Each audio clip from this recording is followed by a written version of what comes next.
Շնորհակալություն հարգելի գործընկերներ, իրապես կարևոր նախագիծ ենք քննարկում, որտեղ այս տարիների ընթացքում շատ ենք լսել էթիկայի հանձնաժողով հարտահայտությունը ազգային ժողովում։ Տիկին Ջուլակյանը շեշտեց, որ պատճառներ կային տարիների ընթացքում չստեղծելու, որովհետև սահմանադրությանը հակասում էր մշտական հանձնաժողով ունենալու պարագայում։ Ձևը գտանք ստեղծելու ժամանակավոր հանձնաժողով, որը կգործի անընդմեջ տարբեր ռոտացիաներով։ Բայց այդտեղ կարևորում եմ նաև ընդդիմության հետ համագործակցությունը, որտեղ շատ կարևոր է, որպեսզի ազգային ժողովի падգամավորների մեծամասնությունը համակարծիք լինի նրա հետ, որ պետք է ազգային ժողովում ստեղծվի նման հանձնաժողով, քննի ազգային ժողովի падգամավորների բարևարկության հարցերը եւ դրանով իսկ ստեղծվի շատ ավելի բարեկիրթ, բարևարք եւ մեր ժողովրդավար պետությանը հարիր ազգային ժողով։ Նաև ուզում եմ շեշտել, որ շատ եվրոպական երկրներում միջազգային ստանդարտների համապատասխան, միջազգային կազմակերպություններում անգամ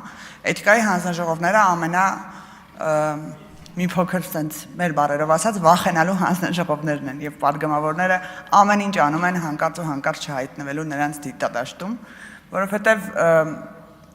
սանկցիաները իհարկե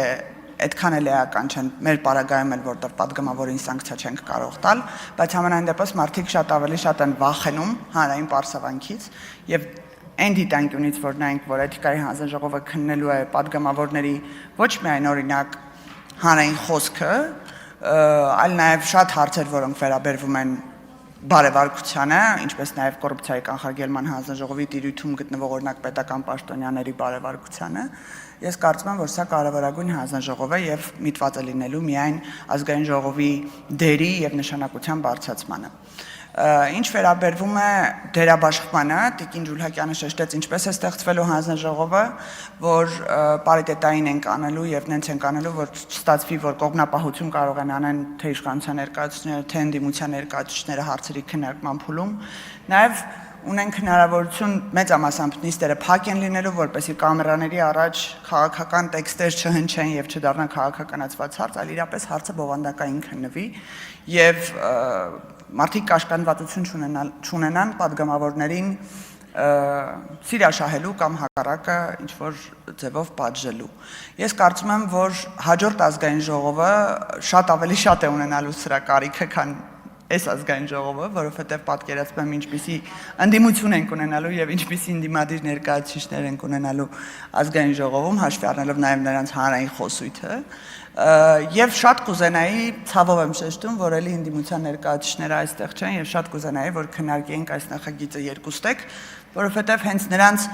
օրինակ Սահմանադրական դատարանի ելույթներում է անընդհատ արտացվում ատելության խոսք ասվածը, բայց ատելության խոսքի տակ դնում են այնպիսի փաստարկներ, որոնք ընդհանրապես առնչություն չունեն ատելության խոսքի հետ։ Նաև ուզում եմ շեշտել, որ մենք մշակել էինք այս ընթացքում, այս տարիների ընթացքում շատ լուրջ քննարկումների արդյունքում մշակել էինք բարևարկության, այսպես ասած, էթիկայի կանոնագիրքը, եւ ըստ այդ էթիկայի կանոնագիրքի պետք է հանձնաժողովը դիտարկումներ ունենար, բայց քանի որ հանձնաժողովի նիստի քննարկման ընթացքում պարզեցինք, որ այդ կանոնագիրքը չի կարող ավելի նվազ իրավական կարգավիճակ ունենալ, քան օրենքն է, եւ հետագայում մենք այս նախագծով պետք է ավելի նախագիծը հարստացնենք նաև էթիկայի կանոնագրքով եւ հստակ падգամավորական գործունեության երաշխիքների մասին օրենքով սահմանենք падգամավորի էթիկայի կանոնները։ Ես կարծում եմ, որ նախագիծը պետք է արժանանա դրական եզրակացության ազգային ժողովում, իսկ պետաիրավական մշտական հարցերի հանձնաժողովում ստացել է արդեն դրական եզրակացություն եւ ժողովրդավար հասարակությունների համար հատուկ